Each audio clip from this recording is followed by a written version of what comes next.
In the name of Allah, the most merciful, welcome to TOEFL Preparation, Lesson 15.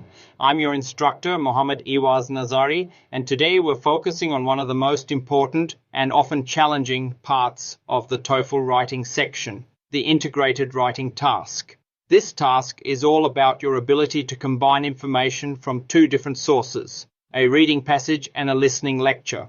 Unlike the independent writing task, where you express your personal opinion, the integrated essay requires a different approach. Here, your goal is to summarize the lecture and explain how it relates to or contradicts the reading passage. Keep in mind, you must not share your own opinion in this task. How does it work? Here's the process step by step. 1. You'll begin by reading a short academic passage. You'll have 3 minutes to read it. 2. Next, you'll listen to a lecture on the same topic. The lecture usually disagrees with or refutes the points made in the reading. 3. Finally, you'll have 20 minutes to write your response, ideally around 250 to 300 words. So what's the goal here? You need to show how the information in the lecture contradicts or challenges the claims made in the reading. This is not a summary of each source separately. It's a comparison and contrast of the two. Essay structure. A strong integrated essay follows a clear 4-part structure. 4. Introduction. 5.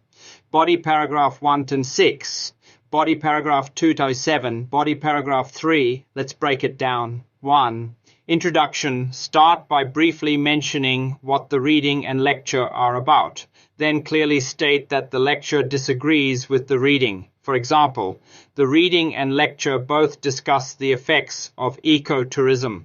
While the reading describes ecotourism as beneficial for local communities and the environment, the lecture challenges these claims and provides 3 reasons why ecotourism may not be as effective as suggested. 2 to 4.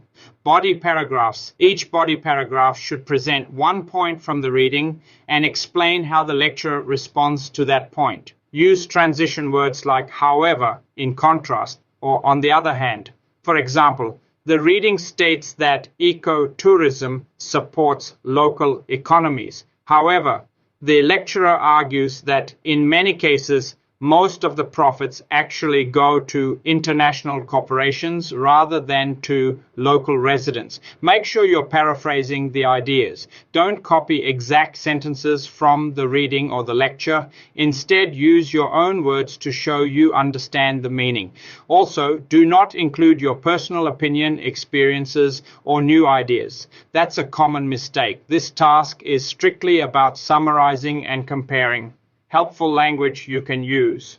The reading claims that, according to the lecture, the lecturer refutes this idea by stating that this contrasts with the reading's assertion that the speaker provides evidence that this challenges the reading's point that note-taking tips.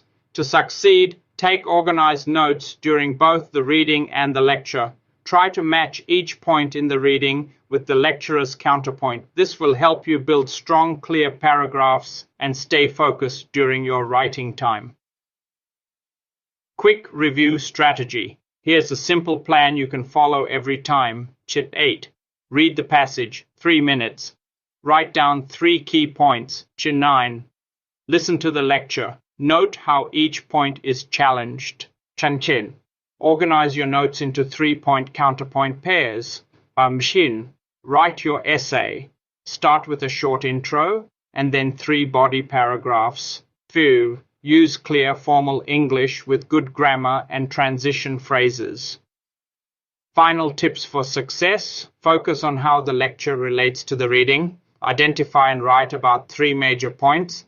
Take clear, fast notes, paraphrase well, and use academic language. Do not add personal opinions or new information. That wraps up Lesson 15. Keep practicing with real TOEFL examples to get more confident and familiar with the format. The more you practice this structure, the easier it becomes to write clear, high-scoring essays under time pressure.